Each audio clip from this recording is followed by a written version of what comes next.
আসসালামু আলাইকুম। তো আজকে হচ্ছে আমি পদার্থবিজ্ঞানের চতুর্থ অধ্যায়ের যে দুইটা পাঠ থেকে আসলে একটা হচ্ছে গতি আর বিভবের সংক্রান্ত একটা, আর একটা হচ্ছে কর্মদক্ষতা সংক্রান্ত। তো শিক্ষার্থীদের বেশিরভাগই এই কর্মদক্ষতাতে সমস্যা দেখা যায়। অনেকে আমার কাছে বলতেছে কর্মদক্ষতার সমস্যা ক্লাস নেওয়া লাগতেছে। তো এখন আমি চাচ্ছি যে যদি এটাতে কথা কিন্তু অনেক বলা লাগে, কর্মদক্ষতার কনসেপ্টটা ক্লিয়ার করতে গেলে 2-3 ক্লাসে বেশি নেওয়া লাগবে। তো আমি তাও চেষ্টা করতেছি যে মোটামুটি বেসিক কিছু দিয়ে মোটামুটি কর্মদক্ষতা সম্পর্কে ব্যাপারটা কি একটু আত্মস্থ করানোর জন্য। তো এই কর্মদক্ষতা সম্পর্কে বেসিক টু জানতে গেলে আমাকে প্রথমত এই ক্ষমতা সম্পর্কে ধারণা রাখতে হবে, কারণ ক্ষমতাটা কর্মদক্ষতার মধ্যে ওতপ্রোতভাবে জড়িত। তো প্রথমে আসি আমি ক্ষমতাটা কি। তো আমরা জানি যে ক্ষমতা হচ্ছে, আচ্ছা সাইড রেখে, পি সমান ডাব্লিউ ভাগ টি। তো আমরা সাপোজ ক্ষমতার সংজ্ঞা আমরা জানি না, খালি সূত্রটা মনে আছে, পি সমান ডাব্লিউ ভাগ টি। এখন কিভাবে আমি এই সূত্রের থেকে সংজ্ঞাটাকে বলতে পারবো? ডাব্লিউ তে কি বোঝাচ্ছে আমি? কাজ, ওয়ার্ক। আর টি তে সময়, টাইম। তো সংজ্ঞা বলার সময় প্রথমত এর নিচের থেকে শুরু করতে হবে, যেটা থাকবে এটাকে একক বলতে হবে। যেহেতু তাতে সময় 1 সেকেন্ড বলতে পারো অথবা একক সময় বলতে পারো। বললাম 1 সেকেন্ডে অথবা একক সময়ে কৃত কাজকে ক্ষমতা বলে। অর্থাৎ আমার যে ব্যক্তি কাজ করার হার বেশি বা কাজ করার ক্ষমতা মানে কাজ করার হারটা বেশি, আমি কি বলবো? ক্ষমতা বলবো। সাপোজ একজন লোক আহ 1 সেকেন্ডে কাজ করতেছে 20 জন, একজন করতেছে 1 সেকেন্ডে 25 জন। অবশ্যই যে 25 জন কাজ করলো তার ক্ষমতা বেশি। অর্থাৎ যে ব্যক্তি 1 সেকেন্ডে কাজ বেশি করবে তার ক্ষমতা বেশি। তাই কাজের সহায়কে একক সময়ে কৃত কাজকে ক্ষমতা বলা হয়। আচ্ছা, ক্ষমতা একক, একক একটু যাই। এককের সোজা হিসাব, এককটা আমি বোঝা যাবে জাস্ট আমি দেখতে পাচ্ছি যে কাজকে সময় দিয়ে ভাগ করা, কাজকে সময় দিয়ে ভাগ করা।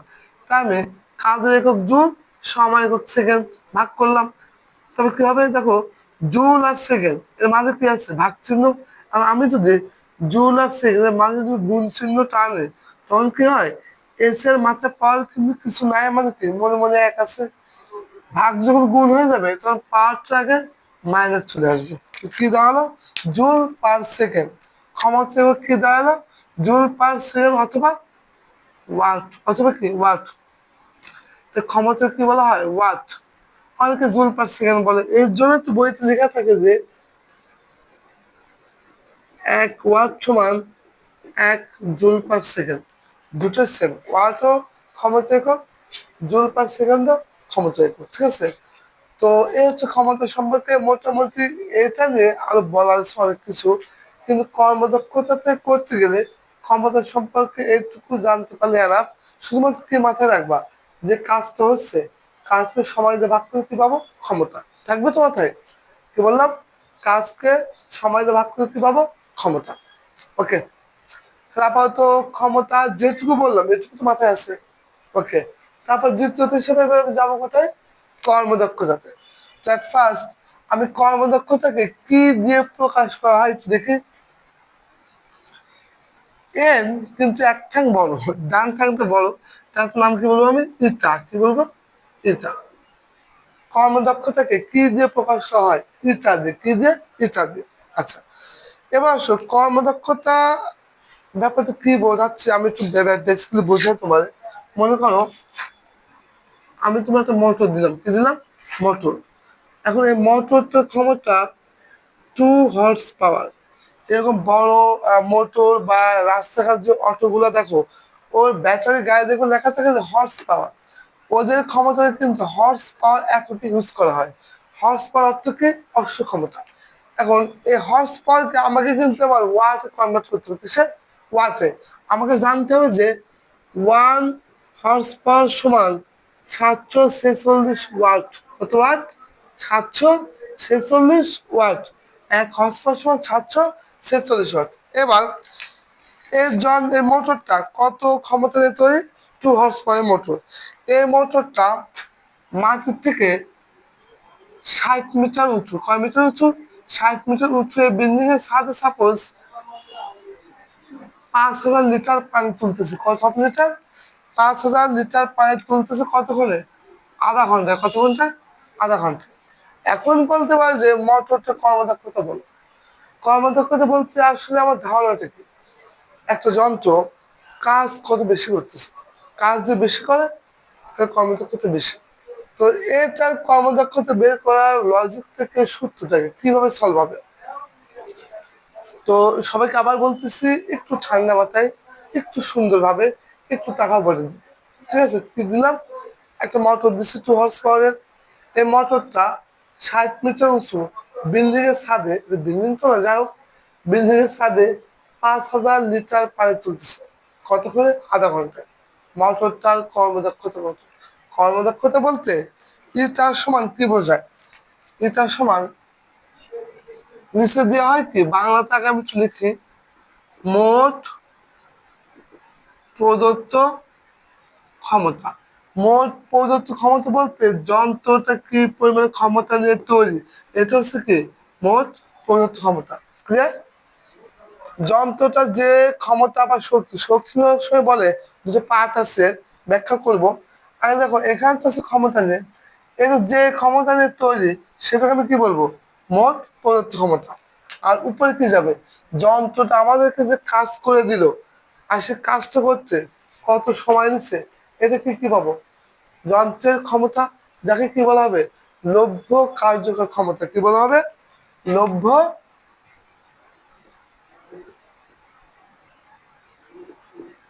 কার্যকর ক্ষমতা। ক্লিয়ার? গুণ 100%। তুমি কি বুঝলাম তাহলে? ওয়েট, আমি মুছে রাখেন।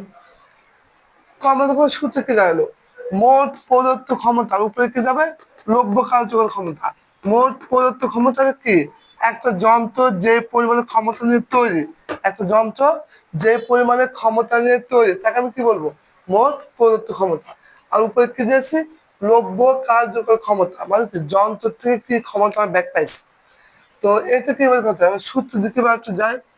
এটা সমান মোট প্রদত্ত ক্ষমতাকে বলা হচ্ছে পি। কি বলা হচ্ছে? পি, যেটা যন্ত্রের ক্ষমতা। আর লভ্য কার্যকর ক্ষমতা কি বলা হচ্ছে? P prime. কি বলা হচ্ছে? P prime. আচ্ছা, পি প্রাইম দিলাম। এবার আসো, নিচে পি আছে, পি দিলাম। পি প্রাইম থেকে লভ্য কার্যকর ক্ষমতা না, এখন এই লভ্য কার্যকর ক্ষমতা কি করে বের করতে হয়? ক্ষমতা বের করে সূত্র এখানে আছে, কাজকে সময় দেবা, কাজকে সময় দেবা দিলাম। কাজ ভাগ সময়, এই কাজকে সময় দিয়ে ভাগ করলে কি পাবো? লভ্য কার্যকর ক্ষমতা। ক্লিয়ার? এটুকু এত ডেফিনেশন প্রয়োজন নাই, এটা তোমাকে বেসিক্যালি এই কর্মদক্ষতার যেটা আর কি মূল ঘাঁটি, ফান্ডামেন্টাল সেটা বোঝার জন্য আমি তোমাকে এত খুঁটে খুঁটে বলে দিচ্ছি। তুমি চাইলে দিয়ে এই লাইন থেকে শুরু করতে পারো। আচ্ছা, আসে দেখ। এবার আসো, আরো কথা আছে। পি দিব, উপরে টিও দিব। ডাব্লিউ থেকে কাজ না, কাজের আবার অনেকগুলো সূত্র আছে। কাজ বলতে ডাব্লিউ না, অনেক সময় ডাব্লিউ সমান এমজিএইচ হয়, অনেক সময় ডাব্লিউ সমান আবার হাফ এমবি স্কোয়ার হয়, অনেক সময় আমার ডাব্লিউ সমান এম এস হয়। এই তিনটে ক্যাটাগরি জিনিসগুলো বুঝতে পারে ডাব্লিউ এর মানুষ জায়গায়। এখন কথা হচ্ছে ডাব্লিউ সমান কোনটা বুঝবে, তা ডিপেন্ড করবে যন্ত্রটা কেমন কাজ করলো। যদি মনে করো যে যন্ত্রটা বা যা কিছু হোক উপর থেকে নিচে তুলছে বা নিচের থেকে উপরে নামাচ্ছে, এভাবে উপর নিচ সংক্রান্ত হয়, তাহলে কি হবে? এমজিএস। তো তোমাদের বইতে 95% ম্যাথে এই কাজ এমজিএস থাকে, উপর নিচ থাকে। আর হাফ এমবিএস কখন হবে? যখন যে কাজটা আনুভূমিক বরাবর হচ্ছে। কোন বরাবর? আনুভূমিক, মানে কি ভূপৃষ্ঠে, কিন্তু সমবেগে। কোন দিকে? সমবেগে। সমবেগ তো আমাদের বুঝে নিশ্চয়। আর দ্বিতীয় অধ্যায় করছে সমবেগ। সমবেগ বলতে বোঝা হচ্ছে যার বেগের কোনো পরিবর্তন নাই, একই বেগে চলবে, তাকে কি করবো? সমবেগ। সমবেগ হলে হাফ এমবি স্কোয়ার। আর এম এস এটা কখন আসবে? যখন আনুভূমিকে চলবে কিন্তু ত্বরণে, কি চলবে? ত্বরণে। এই যে এতে ত্বরণ, ত্বরণে। ত্বরণ বলতে কি বোঝায়? ত্বরণ বলতে বোঝাচ্ছে বেগের পরিবর্তন। বেগ কমতেও পারে, বেগটা বাড়তেও পারে। বেগটা কমুক বা বাড়ুক, যাই হোক, সেটা ত্বরণ। বেগটা বাড়লে বলা হয় ধনাত্মক ত্বরণ, আর বেগটা কমলে কি বলা হয় ঋণাত্মক ত্বরণ অথবা মন্দন। ক্লিয়ার? ওকে, তো তাহলে এখানে আমি এখানে ডাব্লিউ এর জায়গায় কোন সূত্র আনতে পারবো? এমজিএস। কেন এমজিএস আনবো? কারণ আমি যে যন্ত্রটা নিয়েছিলাম, যে মোটরটা, সেইটা যে কাজ করলো, কি কাজ করলো? পানি কি উপরে তুলছে না? কয় লিটার পানি? 5,000 লিটার পানি উপরে তো তুললো। উপরে যদি তুলবে কি হবে? ডাব্লিউ মান এমজিএস।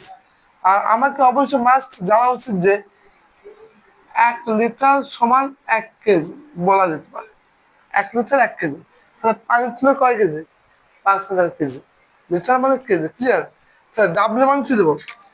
ডাব্লিউ মান কি যাবে? এমজিএস। ক্লিয়ার? এইবার প্রিভিয়াস মানগুলো বসাই দেবো। এম বলতে কয় কেজি? 5,000 কেজি। লিটার ছিল, কেজি করলাম, 1 লিটার মানে 1 কেজি। আচ্ছা গেল। জি এর মান কত? 9.81। জি এর মান 9.81। এটা পৃথিবী যেহেতু পুরোটা গোলাকার না, মেরু অঞ্চল বিষুবীয় অঞ্চলে পার্থক্য আছে, সেই সুবাদে কিন্তু জি এর মান খানিকটা চেঞ্জ হয়। তারপরও একেবারে সিলেক্ট মান হিসাবে 9.8 ধরা হয়। আর এইচ, হাইট, এইচ থেকে বোঝে হাইট। আমাদের মোটরটা কত উচ্চতায় পানি তুলবে? 60 মিটার। কয় মিটার? 60 মিটার। নিচে কি যাবে? সময়। সময়টা কতক্ষণ? আধা ঘন্টা। কয় ঘন্টা? আধা ঘন্টা। 1 ঘন্টা মানে কয় সেকেন্ড? 1 ঘন্টা সমান 3600 সেকেন্ড। আধা ঘন্টা মানে 1800 সেকেন্ড। আর এই যে নিচের পি, নিচের পি থেকে বোঝাচ্ছে ক্ষমতা। কার ক্ষমতা? যন্ত্রের মোট ক্ষমতা। যে ছিল কত? 2 হর্স পাওয়ার। আমাকে তো হর্স পাওয়ার রাখা যাবে না, কি করতে হবে? পাল্টা করে ফেলতে হবে, গুণ 100%। এ হচ্ছে তোমার বেসিক্যালি কর্মদক্ষতা বের করার সামান্য তোমার বেসিক একটা ম্যাথ। কর্মদক্ষতা নিয়ে কিন্তু অনেক বড় বড় অনেক জটিল টাইপের ম্যাথ আছে। তো আমি যদি আগে বেসিকটাই না জানি, কর্মদক্ষতা আসলে কিভাবে, কর্মদক্ষতার ব্যাপারটা কি, তাহলে কিন্তু হবে না কিন্তু। তো তাহলে কি করবো এখন? উপরে এতে গুণ করে 2800 দিয়ে ভাগ, তার সাথে 100তে গুণ করে 2 গুণ 746 দিয়ে ভাগ। পার্সেন্টেজ থাকবে, কারণ কি কর্মদক্ষতার কোনো একক নাই, পার্সেন্টেজ দেওয়া হয়। যেমন এটা সমান 60%, এটা সমান 45%। পার্সেন্টেজ কেন আসে? একক নাই কেন? কারণ একই জাতীয় দুইটা রাশির অনুপাত, উপরের ক্ষমতা নিচের ক্ষমতা, ওয়াট ওয়াট কাটাকাটি হয়ে যাবে, কোনো একক নাই। এখন এই মানটা বেসিক্যালি ক্যালকুলেট করার দায়িত্ব একান্ত তোমার নিজের। করবা একটু, যদিও আমি করে দিতাম, আমার ক্যালকুলেটার নাই। আচ্ছা ব্যাপার নাম, এগুলো তো বোঝাতে গেছি মনে হয়, মার্শাল্লাহ। তো আমি একটু বলি সমস্যা কোথাও হতে পারে। অনেক সময় এই ডাব্লিউ এর মানটা সিলেক্ট করার ক্ষেত্রে প্রবলেম হতে পারে। কি খেয়াল করবা? যন্ত্রে কেমন কাজ করছে তার উপর ডিপেন্ড করে ডাব্লিউ এর মানগুলো আনবা। যদি উপর নিচে হয় এমজিএস, আনুভূমিক হচ্ছে কিন্তু সমবেগে। কিভাবে? সমবেগে।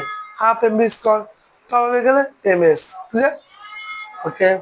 আর এই যে হর্স পাওয়ার থাকলে তুমি কিভাবে ওয়াটে কনভার্ট করবা? 1 হর্স পাওয়ার সমান 746 ওয়াট। ক্লিয়ার? তো এটা হচ্ছে ক্ষমতা সম্পর্কিত কর্মদক্ষতার মোটামুটি বেসিক বললাম। আশা করি এটুকু মনে হয় সবাই বোঝাতে পারছি। হুম, পারছি হচ্ছে 60 হাফ। মোটামুটি বেসিক্যালি এটুকু জানতে পারলে ম্যাথ স্টার্ট দেওয়া যাবে। ক্লিয়ার? তো আশা করি এটুকু সবাই বারবার করে দেখো। আর যদি কখনো কোনো প্রবলেম কোথাও হয় আমাকে ইনশাল্লাহ জানাও, চেষ্টা করবো পরবর্তীতে আরো কিছু সমাধান আনার। ওকে, আল্লাহ হাফেজ।